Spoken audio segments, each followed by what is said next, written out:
Parlant toujours du génocide commis contre les Tutsis au Rwanda, plus d'1 million de Tutsis ont été massacrés au vu de tout le monde et on déplore surtout la lâcheté de la communauté internationale qui n'a rien fait pour l'arrêter alors que c'était possible.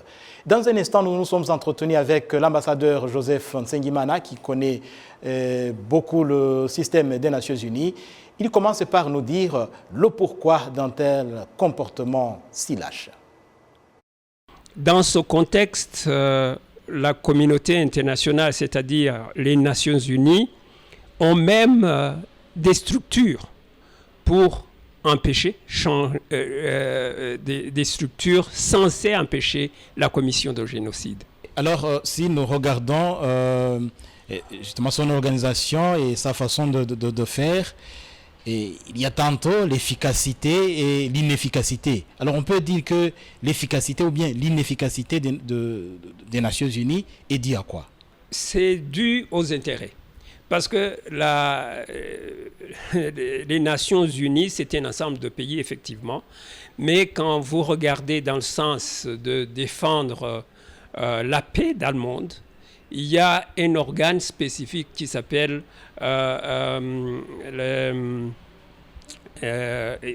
c'est un organe qui est composé essentiellement de 5 États qui ont le Conseil de sécurité. En matière de sécurité, de paix et de sécurité dans le monde, c'est cet organe qui prend les décisions d'intervenir ou de ne pas intervenir. Et alors, on a longtemps parlé des réformes de ce Conseil de sécurité, ces réformes des Nations Unies. Est-ce que finalement on peut croire que ça arrivera un jour? Difficile, parce que maintenant, ça va faire presque 30 ans que cette décision a été prise. La décision a été prise lors, on voulait, étant donné les affaires du monde, on voulait qu'il y ait plus de participants dans ce conseil et que surtout les pays du Sud, c'est-à-dire les pays en voie de développement, puissent entrer dans le Conseil de sécurité. Mais depuis donc plus de 20 ans, il y a eu beaucoup de négociations.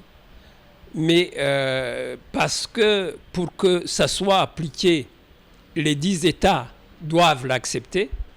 Et l'accepter pour eux, c'est perdre leurs privilèges. Donc, il est difficile de dire quand ça finira. Et c'est une sorte de cause latente du malaise qui vit et survit au sein des Nations Unies de manière générale. Est-ce qu'on peut dire que le génocide qui a eu lieu ici au Rwanda, qui a été commis au vu de tout le monde, et personne n'est intervenu à part le FPR Inkotanyi qui a stoppé le génocide, est-ce qu'on peut dire que ce génocide a laissé une leçon au monde entier, en particulier aux Nations Unies? C'est évident, une leçon, que ça a laissé une certaine leçon aux Nations Unies parce que le génocide des Tutsis au Rwanda, c'est un génocide particulier. C'était un génocide que l'on a appelé depuis un génocide de proximité. Un génocide qui a été diffusé tout le long, à partir du premier jour de ce génocide. Ça a été diffusé très largement, c'est-à-dire que ce génocide a été commis au vu et au su de tout le monde. La leçon, c'est que les Nations Unies ont été défaillants face à leur responsabilité d'arrêter le génocide des Tutsis au Rwanda. Oui.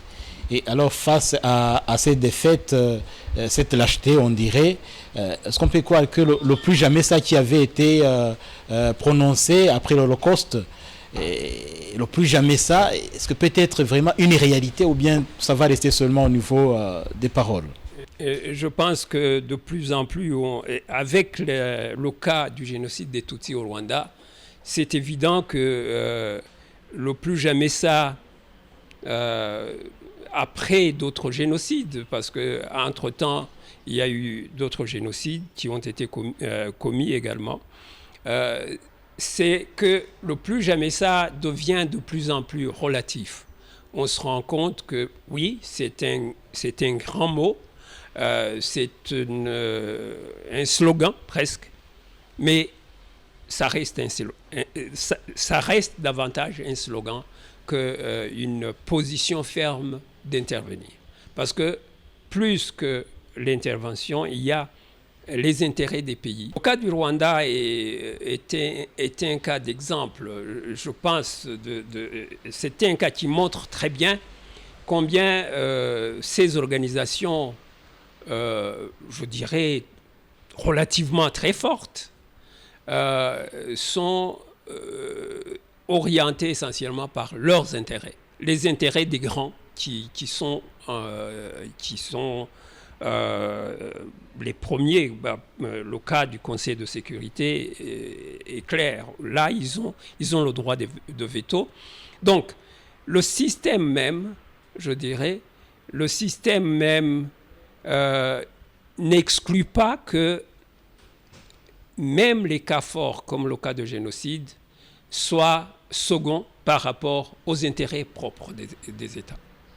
Et c'est évident que ça crée un problème. Ambassadeur Joseph Nsengimana, merci beaucoup pour votre éclairage. Je vous en prie, merci beaucoup.